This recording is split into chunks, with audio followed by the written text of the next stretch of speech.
Yeah. Start already. Yes. Welcome to Football Bloods TV Predictions Show. Today I will be recapping match day 6. And since Kavi could not make it today, we have a special guest from the man himself, Sabish Manmathan. How are you, man? I know that horns.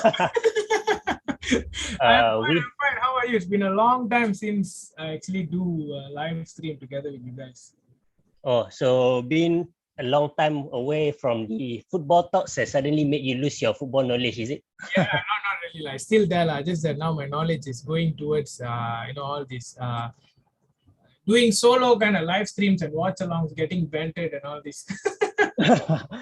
I see. So we will be talking about match day 6, one of the match that we asked our competitors to predict. So the match was Arsenal against Tottenham in Emirates Stadium. So it ended 3-1, Sabish. So I would like to ask you on the opinion for this match. What do you think of this game, man?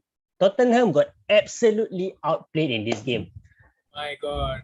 Well, first of all, I see there's some live chats coming from our FBTV crew itself, Bharat Kundev saying hashtag GGMU and hashtag COYG. Come on, young gunners. So, well, talking about this game, how can I start, man? Who would have expected a 3-0 first half? I mean, if you would, I didn't. Did you actually expect for the first half 3-0?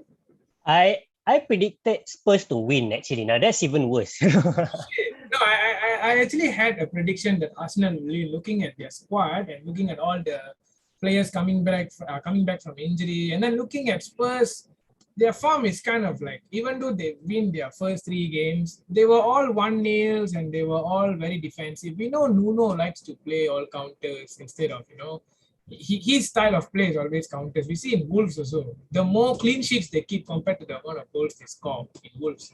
So I was already expecting it to be a game where Arsenal might win it, but I was not even imagining it to be 3-0 in first half. Wow. For a club that plays defensive football, conceding 3 goals in first half is very bad. And was it Harry Kane who tried to defend against Saka for the third goal? That was horrible, man. Harry Kane actually gave an assist to Saka, but looking at the goal, okay, maybe we can just do a small recap. So the first one will be the first goal, right? So we saw the first goal. It came out of nowhere. The defensive line, I think that was like Davinson Sanchez not marking Smith Rowe. Then the second goal was actually a mistake on Ramsdale. So I thought, okay, maybe Spurs can get a goal there. And then out of nowhere, Arsenal countered, and then Aubameyang scored a the goal wasn't really a good goal, but the way Arsenal countered out of nowhere, I've never seen that Arsenal. I mean, the whole spirit of that whole North London derby was just Arsenal. It was just Arsenal. There was no Spurs inside. The only person in Spurs playing there for me is Son. Yeah. And Lucas Moura. These two are the only ones. So yeah. The goal getter. I mean, Son Heung-min has been one of the most consistent players for Spurs. And then I was very disappointed with Harry Kane. I mean, considering how good can he actually be. But really, if you ask me, maybe it has something to do with him unable to leave the club as he had actually planned. I'm not sure, man. If this goes on, Spurs will be in deep trouble, man. But Arsenal is looking towards an improvement, and we will talk about that later. But now we are going to the predictions by our competitors. Wow, you can see this, man. Only a minority actually went for an Arsenal win, and most of them went for a draw. And 3 of the guys actually went for a Spurs win. Fazli once again, man. Correct predictions again and again and again. This guy is unstoppable. Let's see how he does in the league table. And as you can see, man, 9 points and 5 correct outcomes and 2 correct scoreline. Who is going to challenge this guy? I really don't know. To be Perhaps we'll. honest, Bartley is one of our watch-along fans as well. Always come and watch football with me as well. So he and Arvin, I believe, these two are very consistently coming and watching. So glad to see both of them there on top four. So moral of the story is, if you want to do well, please consistently attend our watch-alongs. I mean, yeah, watch-alongs one side, and you also have to keep up with the games. You see. By the way, Bharat is selling. Is this bookie or what?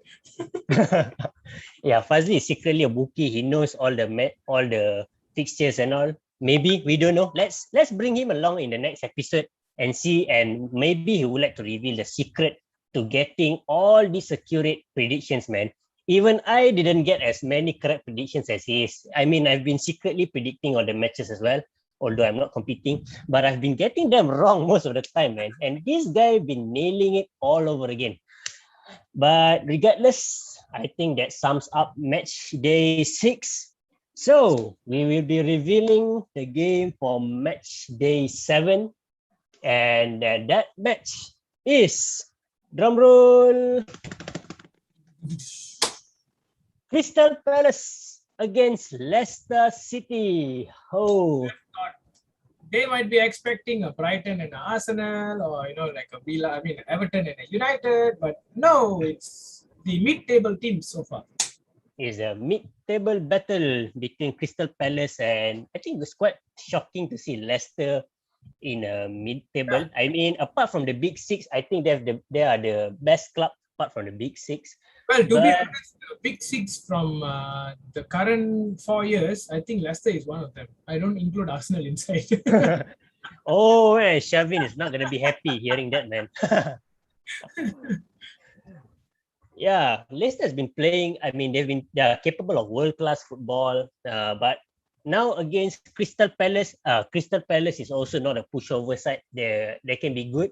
But what do you think of this game, Sabesh? Who do you think will come out on top? Oh, this game is going to be very interesting because this one guy, I mean, apart from Wilfred Zaha, who is the star player in Crystal Palace, this one guy in Palace had been in my eyes for some time now. Gallagher, the forward.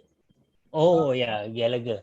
But I know the guy. I mean, I didn't watch as much Crystal Palace match as the rest of the teams, but I've heard some big talks about him. I think he's been doing well for Crystal Palace. Yeah, he's been doing very well. I mean, he's not getting the goals or the assists, but his work rate to deliver good balls, looking into position, grabbing, getting tackles in, getting out from the D box to make sure he gets the ball, looking forward to see Zaha and Ayu.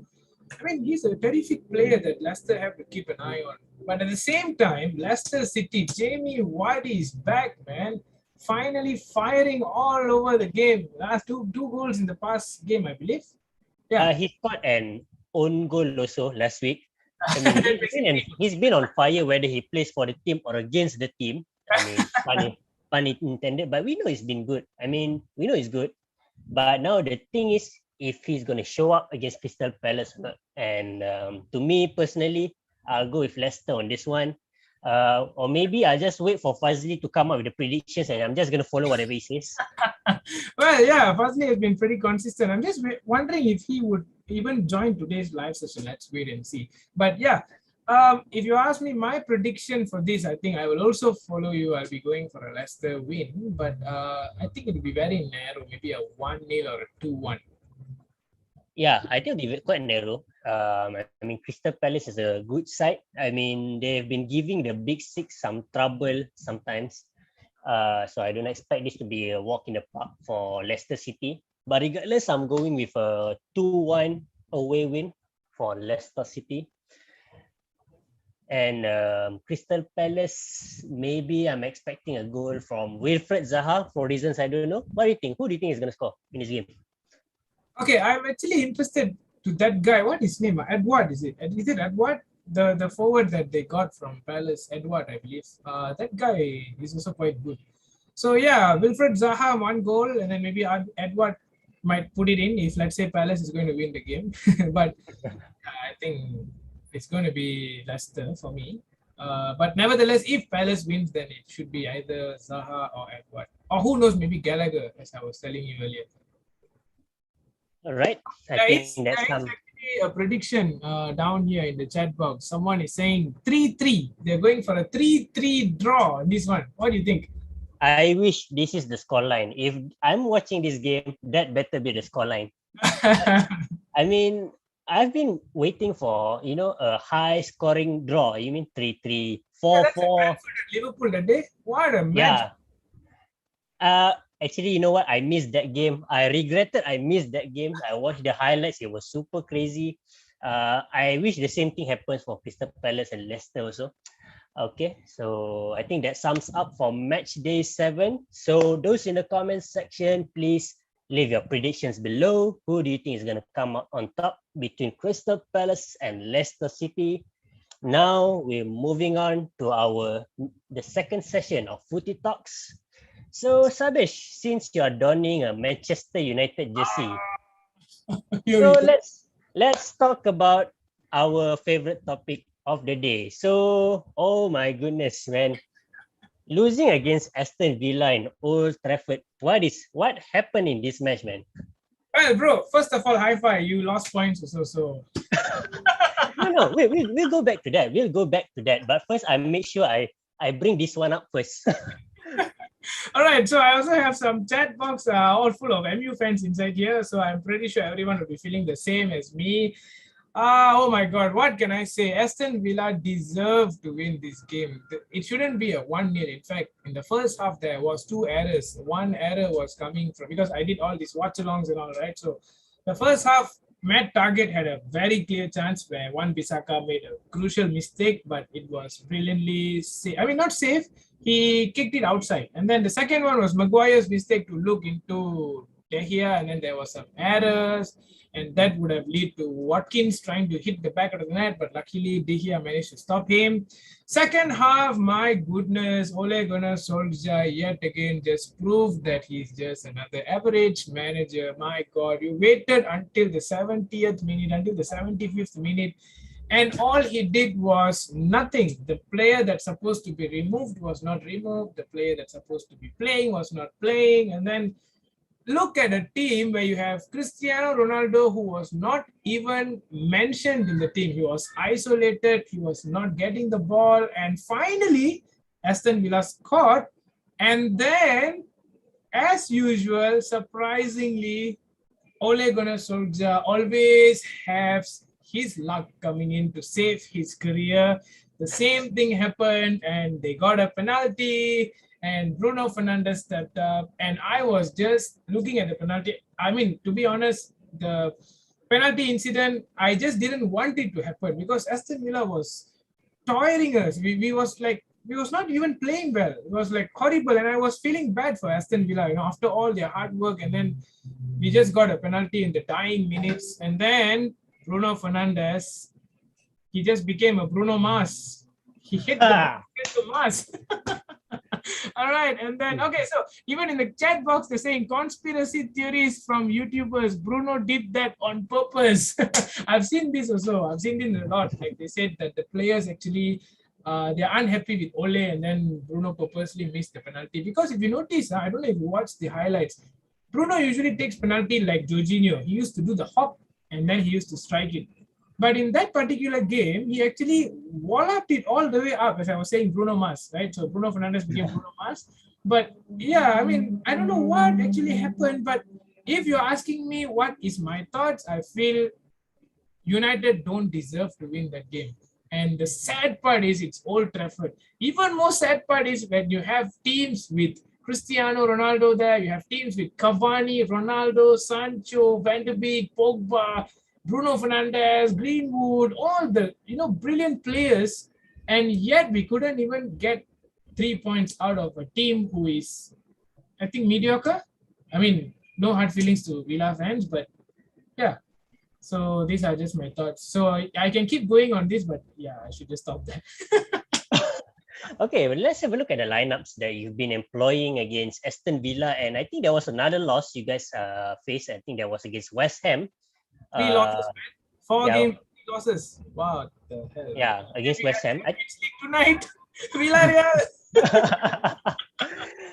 Okay, so these are the lineups. I think there are two separate lineups if you ask me. Okay, now here you go. On the left is the one you use against West Ham, and on the right is against Aston Villa. So these are two different lineups. So I just want to ask you what actually went wrong in both of these games. I believe you watched the games, right? So So the West Ham game was a Carabao Cup, right? If I'm not wrong, and then the Aston Villa one was a league game. So what happened was actually simple. Ole actually tried to rest his players by letting in his. He just rotated his whole squad. If you see the defensive line, he rested De Gea and the whole back line. Like Luke Shaw is not there, Visaka is not there, Maguire, Varane, no one is there. It's totally a new. Rotation of the center backs and also the right backs and the left back. And then looking on top, we have Matic, Van de Beek, and Juan Mata. All right. So surprising one was Mata for me there because I feel Mata is no more a starter. He's no more a starter to a game. Matic, yes, he is also aging up as Mata, but at least Matic has a role to play. But Mata, I feel like, he's just dipping in form a lot, and I believe he should just be there when, like the 80 minutes, you just come and bolster the attack. And then on top, we had Jesse Lingard, Martial, and Sancho, where I believe Ole was thinking that Lingard scored the winner in the previous West Ham game in the Premier League. So he might do the same again against West Ham again. But sadly, that didn't happen. And I don't know, Anthony Martial is another player that I'm not really interested. I mean, even though I like Martial a lot, I feel his form has also dropped. So Ole here just made a play where he thought that, okay, this is just the Carabao Cup. And then he tried to do the exact same thing that he did during the Premier League game by, trying to get West Ham to attack and then bolster in the counters. But I guess it didn't work this time. And West Ham United just got a win there. In fact, they don't even have Antonio playing, if I'm seeing the squad now. So I feel like, if I'm comparing these to the lineup, which I can see on my right, okay, as a general fan, let me ask you, if you're comparing the lineup on the left and the right for United, obviously the right one is stronger, right? exactly, no But doubt. I can tell you something, the one on the left did a better job than on the right that day. I I find that 100% believable, man. Okay, let me just ask you this one question, Savesh. Is there any guy from the left lineup you would rather have on the right lineup? Oh, Okay, okay, because you see, assuming that the one on the right is the first team, assuming I don't know much about how you prefer your players, but obviously the right lineup is the stronger one. But is there anybody from the left lineup used for the Carabao Cup you would rather have on the right? well, the main one there, Jadon Sancho. I believe Paul Pogba should be playing where Fred is playing, and then you put Jadon Sancho at where Pogba is playing. So that might have helped a bit. And then if things are not working, that's when you bring out McTominay, and then you put in Donny van de Beek or maybe Fred in the second half. To be honest, I don't even want to put Fred. I would rather put Matis there after that. So yeah, that's one thing. The one play that I might change, if you ask me, is definitely Fred for Jadon Sancho. Right, for the Jadon Sancho. Okay, so Sabesh, before we move on, so let me just ask you, are things gonna get better in the upcoming matches? No, man, it's not going to get better. Tonight we have the Villarreal game. We don't have Maguire. Maguire is out injured. We don't have Bisaka, who got a red card in the previous game. We don't have Luke Shaw. That means our defensive line will be only David De Gea in goal, and then we have Varane, who might be partnering together with Lindelof, and then Teles and maybe Diego Dallo on the right, as you can see in the Carabao Cup formation, except that Bailly might be replacing Varane and Henderson might be replaced by De Gea. And then, if you are asking me, like, if it's going to get better, it's not going to get better as long as Ole Gunnar Solskjaer is going to play McFred all the time. Looks like McFred is just his two favorite sons who is just getting chance despite them being an average player. I believe if you want me to put Ward-Prowse and Romeo there from Southampton, who would you consider? Would it be McTominay, Fred, Romeo, or Ward-Prowse? Can you tell any difference from that? I like to think Ward-Prowse is better than Fred. See, this is what I'm trying to say, man. Even a team like Southampton has players who I feel is better than Fred and McTominay, right? I mean, McTominay is still young and he just came out from an injury. It's fine. But Fred, on the other hand, he had too many chances to be proof. But Ole Gunnar Solskjaer just is not. I mean, he looks to be arrogant to just keep him there, keep him in his position to play. So if he's going to stick to this, I believe the sack is coming pretty soon, man. I mean, no, any United fan might be too open with me. Maybe some might have been disagreeing with me, but the way it has been going, I have been supporting Ole when he does good things. Like there are times where he actually do something good. Like for example, the West Ham game, in the first game they played, where he brought in Lingard. No one expected Lingard to come in, but then that was a very good substitution because Lingard totally changed the game. But after that, he came back to use the same thing that he had been using since last season, despite having good players this season. So that's the problem with Ole Gunnar Solskjaer at the moment. I see. Yep. So do you think Ole will get the sack this season, or so maybe that's not this season? He's going to get the sack. Or maybe not this season. It's gonna be like Wenger for all we know. You're gonna survive these seasons and maybe get yourself a decent place in the league table. Maybe. To be honest, even though he's not going to perform well, as long as United qualify for the Champions League next season, I believe the Glazers might just keep him. Because the Glazers are not like owner like you guys have, man. Like Roman Abramovich, it's not the same. Despite having players like this, maybe if there is a lot of pressures from the fans and then he miss out in the Champions League spot, and then maybe we can see the sack coming. But I think he might be still staying for one more season. You sound as if it's something very heavy for you to admit, man. I mean, even if Ole goes, the next manager who's going to come in is not going to be an easy job for him, right? But if you see Definitely. a manager like Klopp or Pep, if they have a team like what United have now, don't you think they might be fighting for the title already? Don't you think this team is good enough? I mean, yes, we don't have a center defensive mid because according to Ole, he wants to use Fred and McTominay all the time. But despite having this center defensive mids, I still feel if it's a Jurgen Klopp or a Pep Guardiola or even Thomas Tuchel, I think they might be getting out more from these players, man. Look at the players: Ronaldo, Cavani, Bruno, Pogba, Fred. Varane, Jadon Sancho. Why did I even say Fred there? Okay, anyway, yeah. Or don't you think when all of the managers you mentioned come to the club replacing Ole, do you think there's going to be a massive tactic overhaul and maybe major spending and bringing new players? What do you think? What do you think is going to happen? I think managers might be preferring to join United compared to other clubs because they have the players there for them to prove. Like recently, I also saw, I don't know if it's a rumor that I saw that Antonio Conte actually is preferring a move only to Man United if he's coming back to England. This is something that I saw in the news, you see. So maybe this is because of the players that they might have once they come in. And they know once they come in, as you was asking me whether these managers, will they use the same players or will they buy and how they will improve.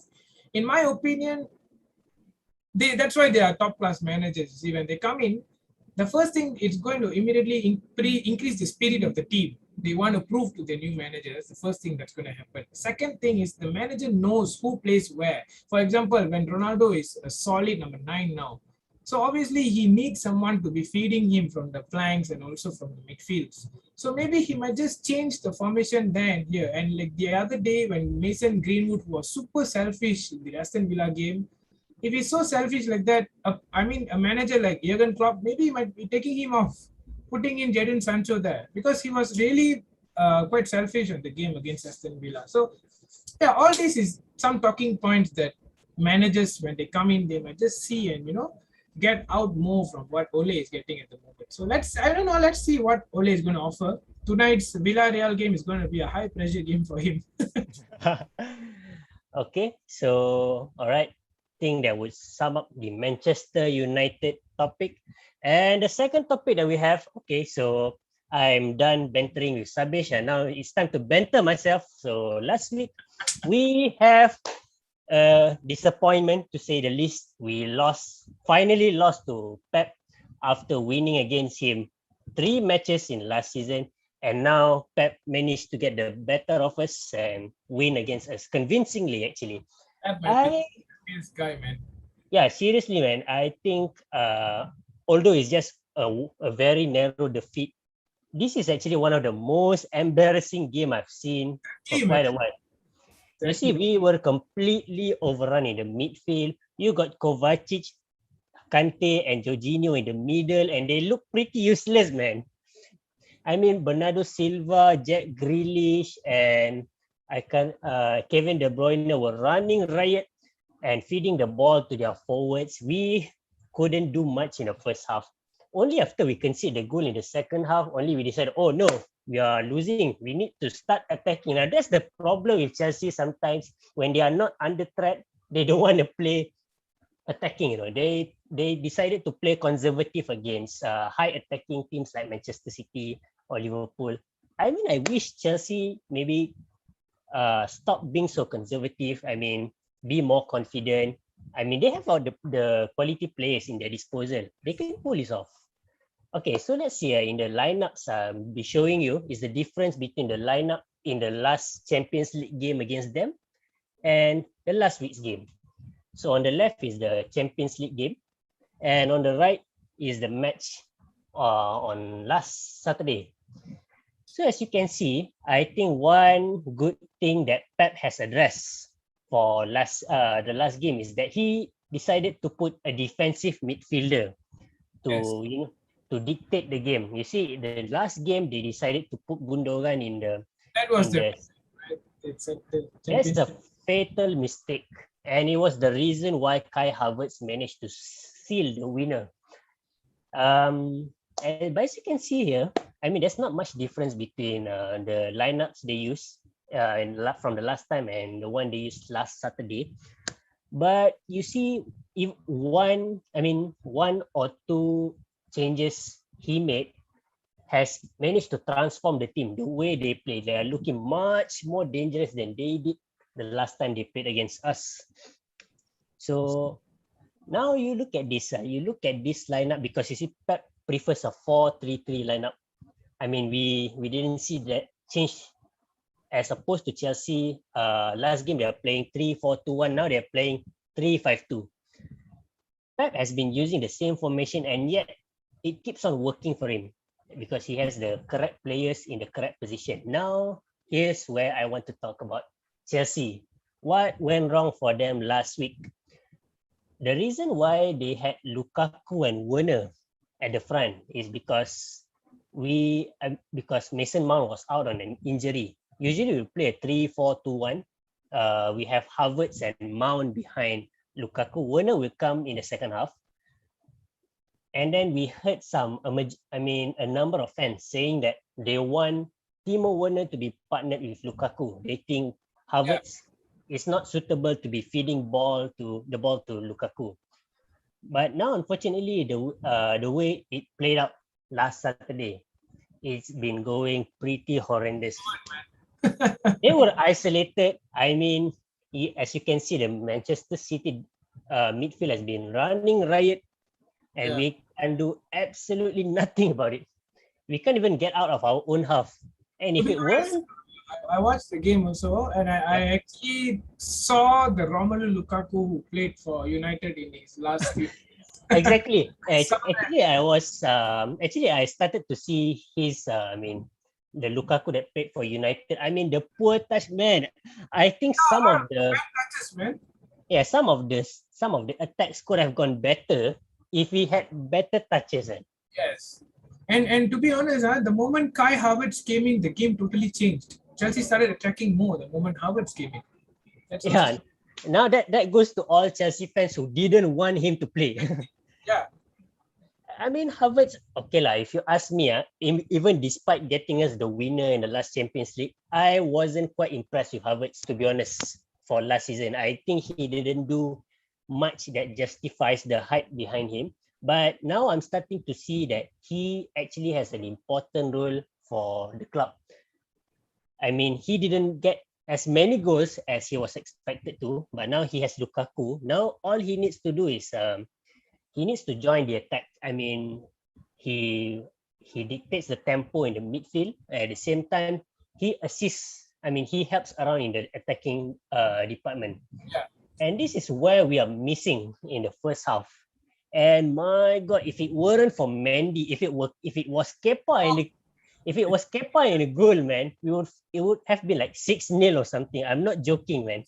Damn good. In fact, he stopped all the crosses, all the crosses that were coming in the box. Everything was just going to his arms. He just comes out, collects the ball, comes out, collects the ball. And that one, I mean, even the goal that City scored, it was not really a goal like you can celebrate much. But because City scored finally after trying and trying and trying, it just gives them that spirit. But wow, Mendy, my goodness.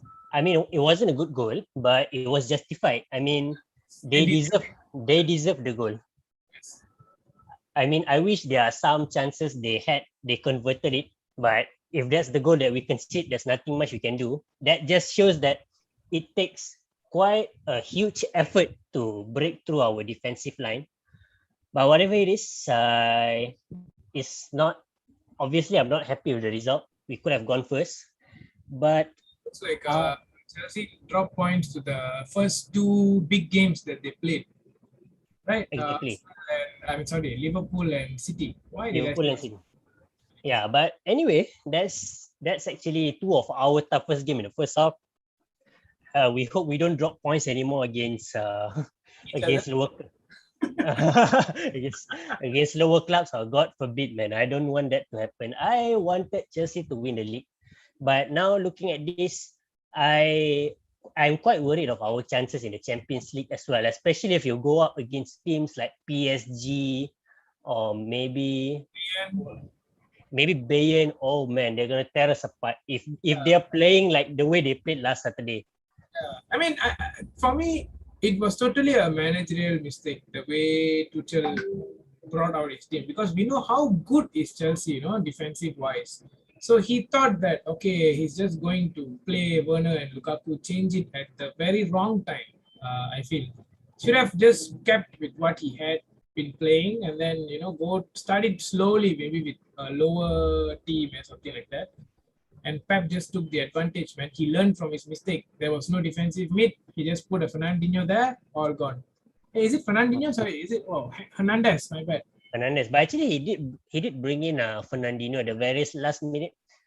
And by the time he went in, I was like, oh, we're going to lose this game now. It's going to be much more defensive than it was. Yeah. And oh, yeah, I didn't realize Foden played on the center that game. I didn't realize.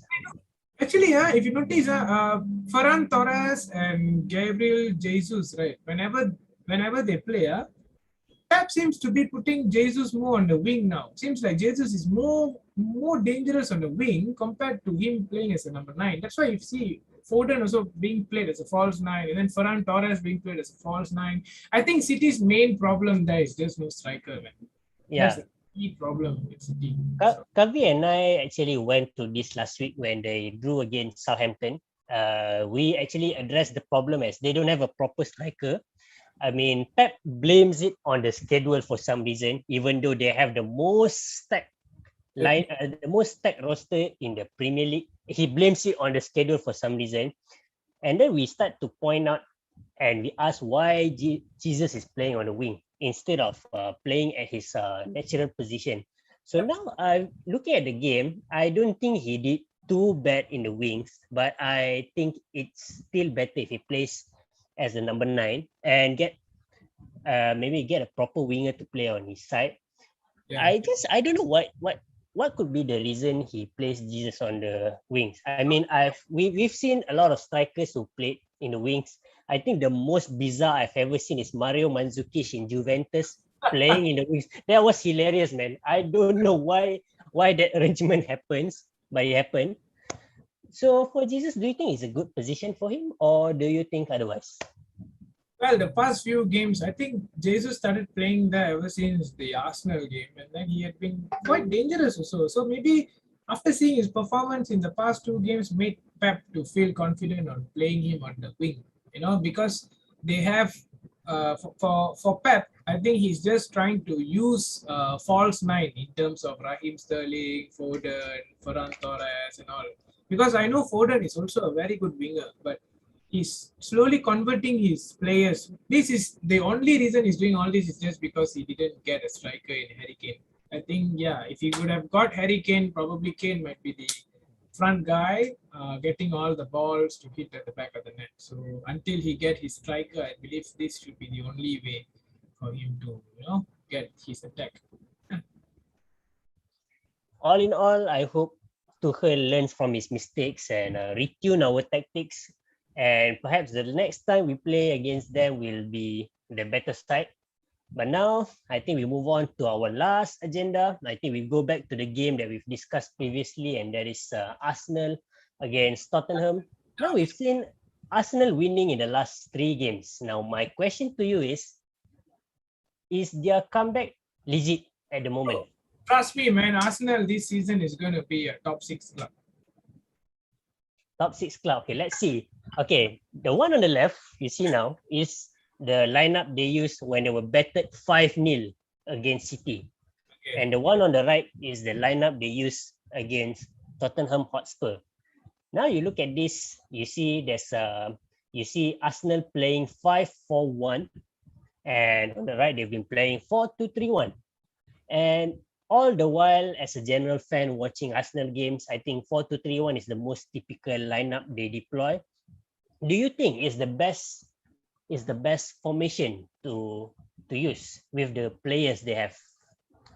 All right. First of all, just now I said that Arsenal will be the top 6 club. I've been saying this ever since Football Plus TV started. The first episode of Football Plus TV with me, Isaac, and Sanjeev, when I was talking about this, we predicted last season's standings, and then I actually said that Arsenal will be a top 6 club. But unfortunately, they just went down the hole horribly wrong. And then this season, if you notice on the left, when they played against Man City, they actually had so many injuries in terms of their centre back. Ben White was in COVID. Gabriel was injured. Thomas Partey was injured. Granit Xhaka got a sent off. And then we had Lacazette, who was not playing. He was brought up as a substitute. And also Bernd Leno was also not performing well in that game. If you notice on the right now, right is a complete Arsenal team that Mikel Arteta has finally he get to use the team that he wanted for a long time. He was longing to. In fact, if you see on the left, most of the players are not the players that Mikel Arteta bought. If you see Bernd Leno, Cedric, Chambers, Holding, Kolasinac, all this was during Wenger and also Emery. Even Xhaka, Odegaard, even Aubameyang was Wenger's bought. I think the only 2 youth guy there was Saka and Smith Rowe. Other than that, Kieran Tierney, I'm not really sure who bought him, but it was not Arteta's signings, So he was just forced to use this squad which he don't want. Meanwhile, on the right side, if you notice, he started to get all his signings to play in terms of Tomiyasu, who was my favorite player of the whole game. My goodness, Tomiyasu, what a signing.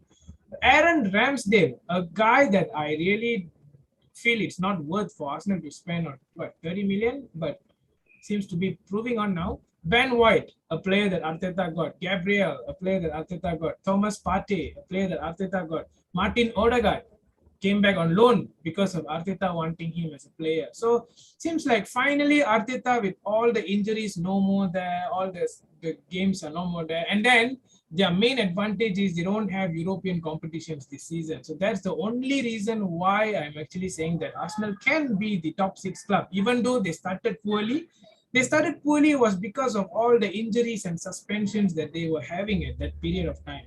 And then now we saw what actually they did to Spurs, right? But we still have to see more. Like next week, they have a very tough game, man, in terms of Brighton. They have Brighton next week, who is damn good now at the moment. So let's see if Arteta managed to get his players and his team to do something from here. But I still feel Arsenal is very strong now, man. But only thing with Arsenal is their bench. Their bench is not as strong as it looks. They have Lacazette, they have I don't know, some new signings like Tavares and all this, but only their bench is a little weak. But in terms of the first starting 11, it deserves to go quite high in the table. Let's see. So what do you think? I think you brought up a very good point there about their exclusion from the European competition. I envy that position, man, because you see, Chelsea was once in that position. There was one season where Chelsea ended up 10th in the league, and then the next season we don't have Europa League, we don't have Champions League. Conte went in and he swept through the entire league. He brought in just a few players and he transformed the squad, and we were able to win against. I think we had I'm not sure, I can't remember what record we actually break, but we were playing one of the best. Yeah, there was something that you guys achieved that season. I think it was the highest number of wins in a season. I think that was broken. Oh, no. Yeah, wins. I think it was wins. I think we had 30 wins in that season. Because we didn't lose that much game. And also we drew quite less. Far ahead, man, compared to the second place, if I'm not wrong. We It was. won the league quite early before the season even comes to a conclusion. Yeah, I think we took the lead sometime around October. Yeah. I think October we are already at first. Yes. Then we keep on the lead until the season ends. Yeah. Now I'm looking at Arsenal. Now even if you ask me as a guy who supports for a club that is Arsenal's rival, I'm not gonna give Arsenal that much credit. But now, to be very realistic, I'm gonna say they are capable of some damages this season. I mean, they have now with one condition. You mentioned something about bench. I think that's a very good point, because I think if something happens to their crucial, take away Aubameyang, I think they're gonna struggle. Yeah, Aubameyang, and I believe Granit Xhaka got injured in that Spurs game and he's out for 6 to 7 weeks. So that is also another blow for them. So yeah, but Thomas Partey, if I mention Thomas Partey, I always remember that stupid song. Yeah, the one with AFTV, man. I've been playing. But actually, jokes aside, even though there's been some highlights where he played poorly, actually Thomas Partey has been quite good in some games. I still give him chance lah. I mean, I still give him some benefit of doubt. Maybe this season he'll turn up good. In that Spurs game, he was damn good, man. In that Spurs game, I believe in the Spurs game, the whole Arsenal squad is just fired up. Maybe because of the North London derby and the atmosphere in Emirates. The whole player, everyone, including Aubameyang, who was not striking, who was also similar to a Harry Kane, he just came out and performed so well. So maybe it's the atmosphere, it happens in the derby. Yeah, because I've been seeing most of the time I'm watching a North London derby game. No matter how poorly Arsenal does that season, when Tottenham comes up, they're gonna be playing like totally different than how they played before. So this is no exception. I mean, to be fair to them, I think they played their best squad they had so far, and I don't think Arteta is gonna change. Maybe if they have like an FA Cup game, maybe just very few changes. But now, the way I see it, they are capable of competing for this season. I don't know. I might be proven wrong. They might be doing good this season, and then they go totally shit in the next game. We don't know. Yeah, I'm looking at Arteta now and Ole. They are both damn lucky managers, man. Both are super lucky. Arteta had more time compared to Emery, man, and Emery achieved more compared to Arteta. While Ole haven't won anything so far, but the amount of time he has spent in the club is more than what Jose Mourinho, what's the other guy, Bengal and Moyes spent. So that's why I believe these two managers are getting very lucky, man, at the moment. So now, since we predicted that Arsenal is gonna turn up good, I still say they're gonna be good this season. I think they're gonna do a bit better than what they did for last season. Yeah, yeah. So, do you think Pep out will be trending in the next few months? Holy shit, that's possible, man. I was thinking of this, man, and you just told this out. I was thinking of this today morning. Bukan Pep out, sorry. Arteta out, sorry, Arteta out. Oh, Arteta said, yeah. I mean, Pep Guardiola was something that I thought today morning. I was thinking, like, if Pep will stay, and I was suddenly thinking, like, it might be his last season in City. I just suddenly thought about Arteta. This is very hard, man. I believe if Arsenal is going to perform like what they did in this first game, fans will start to, get back. He has lose a lot of Arsenal fans, to be honest. So Exactly. if he managed to, like what he did against Spurs, if he managed to continue doing this, I believe all the fans that has been hating him for some time, it's just going to prove them wrong. And, they're just going to, it's similar to what Aaron Ramsdale, when Aaron Ramsdale came in, most of the fans were furious. They didn't wanted him. They feel Leno was the better one.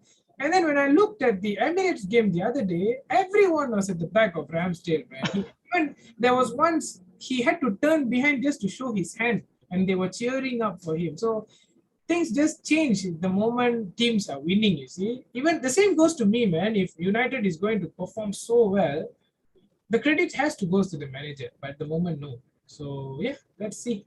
Let's see. I believe Arteta might have this year to prove. Not only this year, I believe half season to prove. He has a bad start, three losses, but after that he has 3 consecutive wins, right? So that puts him in what, 10th in the table, starting in the bottom of the table. I remember it was a sandwich, North London sandwich, Spurs on top and Arsenal at the bottom. And then now it just reversed, and then it became like like a small flat thing. Spurs just went below that. So anything is possible, man. So, for those in the comment sections, do let us know what do you think of Arsenal's chances this season. Are they going to win the Premier League, or are they going to be in top 4, or are they still going to be out of European contention? Do let us know in the comments below. But until now, I believe we have reached the end of our show. We see you for next week when we are recapping for match day 7. Don't forget to put in your predictions for Crystal Palace against Leicester City. For now, it's time to sign off. Bro, before that, yeah, we actually forgot to see some live chats, man. We went too into our podcast already. We had a lot of live chat, man. They were saying that Arsenal can get the UCL spot next season, meaning, okay, that is one comment. And then the other comment coming from Arvin, one of our FBTV prediction league, who is now in number 4, I believe. He says that Arsenal started terribly, but now they are on track. Spurs started very well without Kane, and now with Kane, they are going down. Well, there are some comments. Anyway, yeah, I believe we have come to the end of the show.